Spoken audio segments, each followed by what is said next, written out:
When Alexei Leonov and Pavel Belyaev finally pried open the hatch of their Voskhod 2 capsule on March 19, 1965, after one of the most harrowing re-entries in the history of human spaceflight, they found themselves not in the carefully calculated landing zone near Perm, but deep in the Ural Mountains taiga, surrounded by 2 meters of snow and an impenetrable forest of birch and pine. The temperature was plummeting toward -30 degrees Celsius. Night was approaching, and somewhere in those woods, drawn by the scent of the pyrotechnic charges that had blown the hatch, were wolves and bears emerging from their winter dens. The cosmonauts had survived the vacuum of space, a tumbling capsule, and a ballistic re-entry that subjected them to forces 8 times the pull of Earth's gravity. Now they faced a threat far more primal, one that no amount of engineering brilliance or ideological fervor could overcome without a very specific tool. They needed a gun. The story of why Soviet cosmonauts carried firearms into space is not merely an amusing footnote in the history of space exploration. It is a window into the fundamental differences between the Soviet and American approaches to human spaceflight, a reflection of geography and climate that shaped 2 superpowers differently, and ultimately a testament to the brutal pragmatism that characterized Soviet engineering and survival doctrine throughout the Cold War.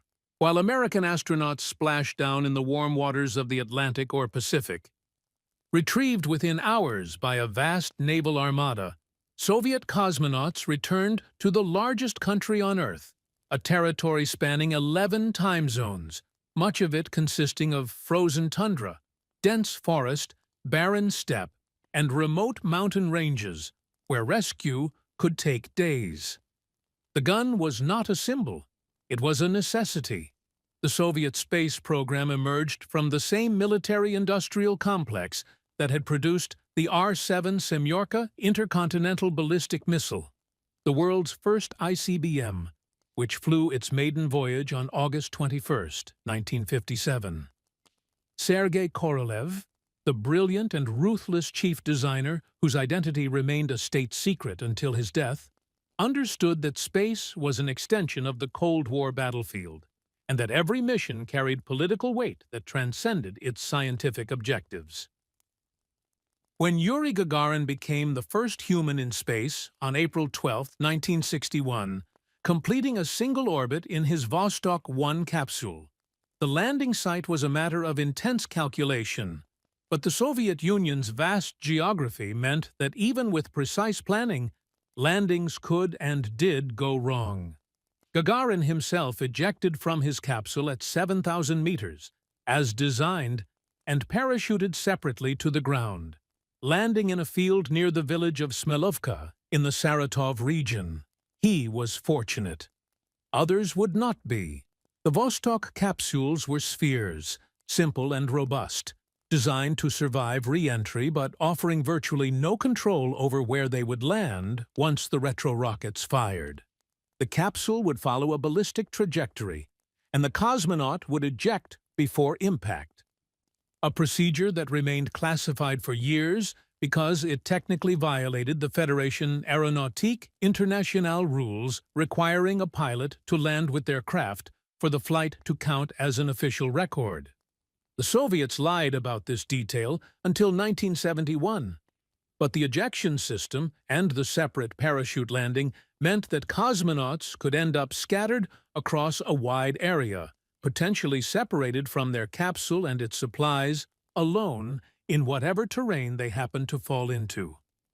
The immensity of Soviet territory made this a constant concern. From the frozen Arctic to the deserts of Kazakhstan, from the forests of Siberia to the mountains of the Altai, the landing zones were as varied as they were unforgiving. The survival kit that accompanied the early Vostok missions was basic, containing food rations, water, a radio beacon, and some medical supplies.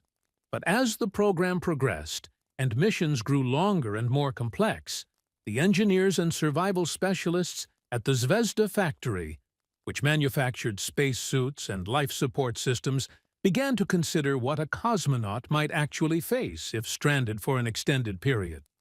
The Soviet Union had extensive experience with survival in extreme environments, born from the Great Patriotic War, from the Gulag system's forced labor camps in remote regions, and from decades of Arctic exploration and resource extraction. The specialists knew that exposure, dehydration, and starvation were threats, but so were the animals that inhabited these vast spaces. Brown bears, wolves, wild boar, and in some regions, even Siberian tigers were not abstractions. They were documented hazards. The decision to include a firearm in the survival kit was made in the early 1960s, as the program moved beyond single-orbit flights to missions lasting multiple days. The weapon selected was a TP-82, a unique triple-barreled combination gun designed specifically for the space program by the Tula Arms Plant, one of the oldest weapons manufacturers in Russia, dating back to 1712. The TP-82 was not a standard military sidearm. It was a survival tool, engineered with the same attention to extreme conditions as the spacecraft itself. The gun featured two 12-gauge smoothbore barrels over a single rifled barrel chambered in 5.4 5x39 mm, the same cartridge used in the AK-74 rifle. The smoothbore barrels could fire shotgun shells loaded with buckshot for large animals or birdshot for small game, while the rifled barrel provided accuracy for hunting or signaling. The gun's stock was hollow and contained a machete that could be used for cutting wood or clearing brush, and later versions included fishing line, hooks, and other survival implements. The TP-82 was designed to be compact, lightweight, and functional in temperatures ranging from -40 to +50 degrees Celsius. It had to withstand the vibrations of launch, the vacuum of space, and the shock of re-entry. It had to be simple enough to use by someone who might be injured, exhausted, or suffering from the disorientation of spaceflight. And it had to be lethal enough to stop a charging bear or a pack of wolves, because in the taiga, hesitation meant death. The weapon was stored in a sealed container within the Soyuz descent module, accessible immediately after landing. Every cosmonaut trained with it, learning not just how to shoot, but how to survive in the wilderness. A curriculum that included navigation, shelter building, fire starting, and field medicine. This was not optional. This was doctrine. The necessity of this preparation became horrifyingly clear on March 18, 1965, when Alexei Leonov performed the first spacewalk in human history, exiting the Voskhod 2 capsule for 12 minutes and 9 seconds while tethered by a 5-meter line. The mission was a propaganda triumph, beating the Americans to another milestone in the space race, but it nearly ended in disaster. Leonov's spacesuit ballooned in the vacuum, becoming so rigid that he could not fit back through the airlock. He was forced to bleed off pressure to dangerous levels, risking decompression sickness, and squeeze through the hatch head first rather than feet first as planned. Once back inside, he and Belyayev faced another crisis. The automatic re-entry system failed. They had to fire the retro rockets manually, a procedure never before attempted, while spinning at 30 degrees per second. The delay and the manual firing meant they overshot their planned landing site by more than 300 kilometers, coming down in the Perm region taiga, in the Ural Mountains, one of the most remote and inhospitable areas in European Russia. The landing was hard. The capsule smashed through trees, sinking into deep snow. When the cosmonauts finally opened the hatch, they were greeted by silence and cold, and the infinite density of the forest. They activated their radio beacon, but the signal was weak and intermittent. They knew rescue teams were searching, but they also knew it could take time. The temperature was dropping. They were soaked with sweat from the exertion of re-entry and the struggle with the malfunctioning equipment. Hypothermia was a real threat. So were the wolves. Leonov later recounted hearing them howling in the distance as darkness fell. The cosmonauts had the survival kit, including the gun, and they used the tools to build a fire and construct a makeshift shelter from birch branches and the parachute fabric. They spent the first night in the capsule, cramped and freezing, unable to remove their spacesuits in the confined space. The second night they slept in the shelter they had built, taking turns keeping watch, the gun loaded and ready. Rescue helicopters located them the next morning. But the forest was too dense for landing. A team of specialists was dropped in on skis, bringing warm clothing, food, and equipment. It took another full day to cut a clearing large enough for a helicopter to extract the cosmonauts, and even then, they had to ski 9 kilometers through the forest to reach a more accessible location. Leonov and Belyayev were finally returned to civilization on March 21st, 3 days after landing, exhausted, frostbitten, but alive. The gun had not been fired, but its presence had been a comfort, a tangible means of defense in a situation where they were utterly vulnerable.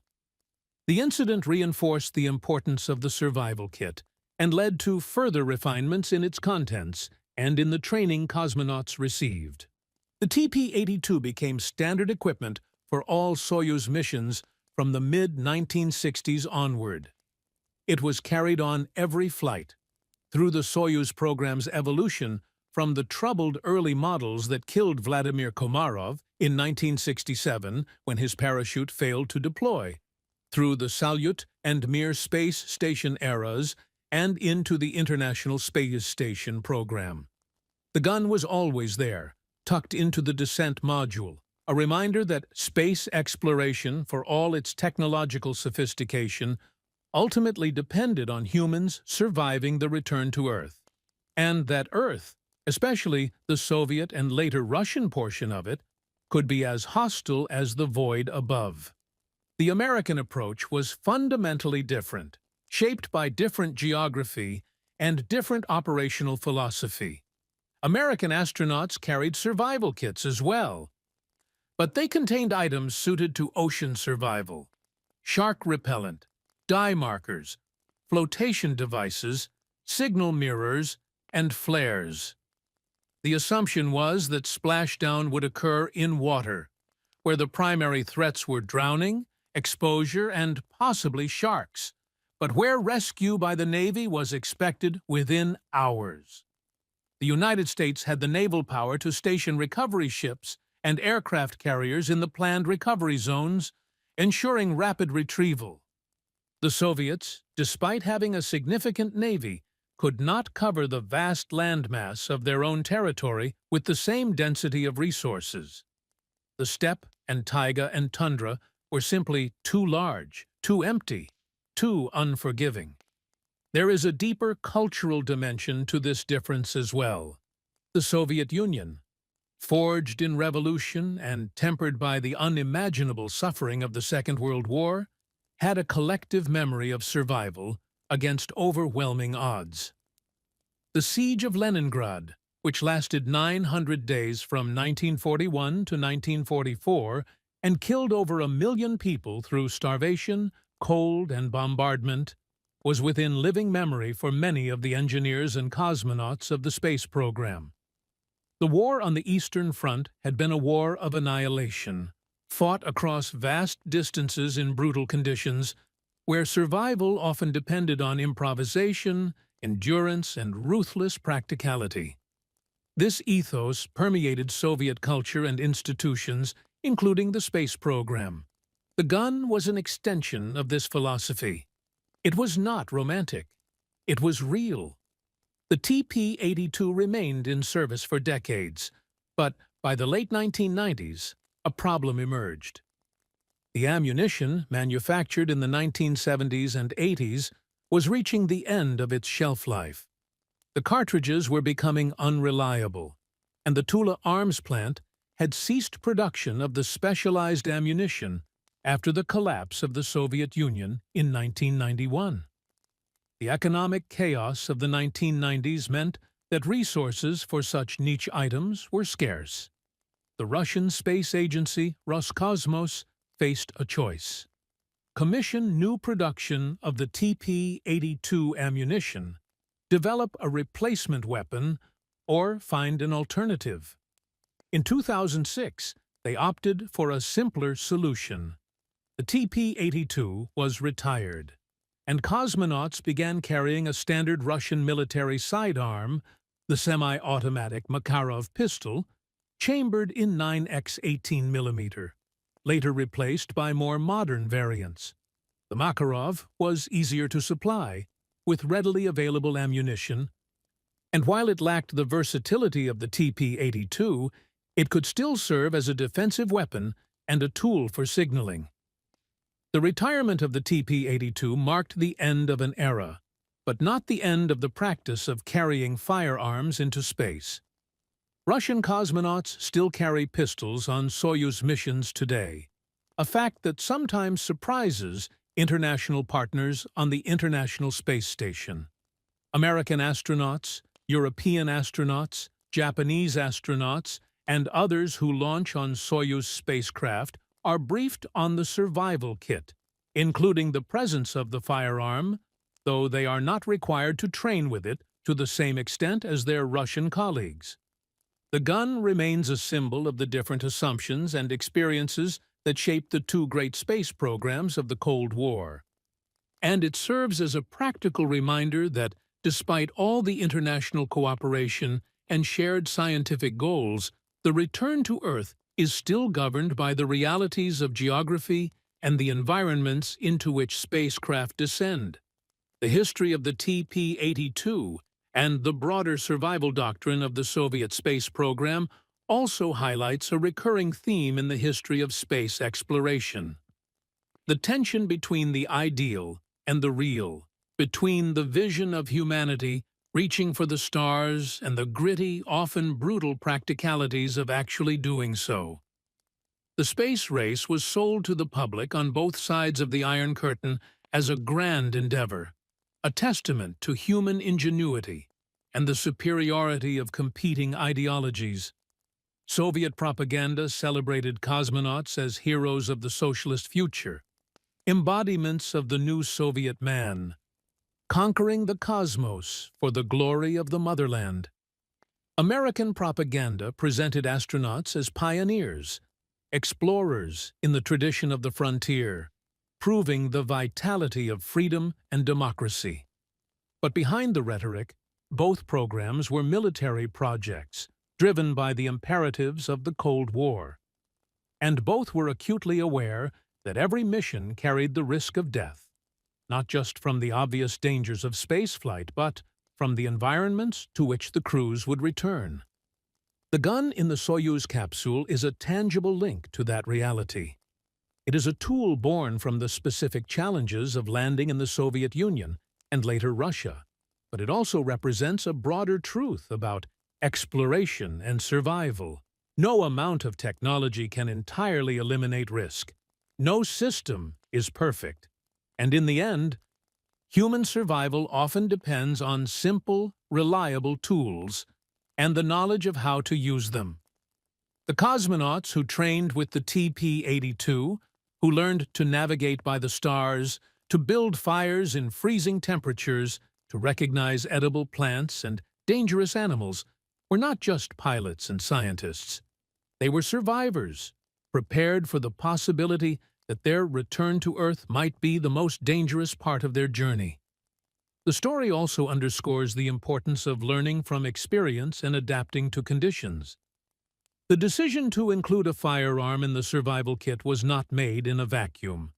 It was informed by the early missions, by the near disasters and the close calls, by the understanding that the Soviet Union's geography was both a strategic asset and a logistical challenge. The Leonov and Belyaev incident in 1965 was a turning point, a vivid demonstration that even a successful mission could end with cosmonauts stranded in the wilderness, dependent on their own resources until rescue arrived. The subsequent refinements to the survival kit, the enhanced training, and the development of the TP-82 itself were all responses to that reality. Examples of the iterative process by which complex systems improve through trial, error, and analysis. In the decades since the Cold War ended, space exploration has become more collaborative, with the International Space Station serving as a symbol of international cooperation. Russian, American, European, Japanese, and Canadian astronauts live and work together in orbit, sharing resources and expertise. But the return to Earth remains a distinctly national affair, at least for those launching on Soyuz.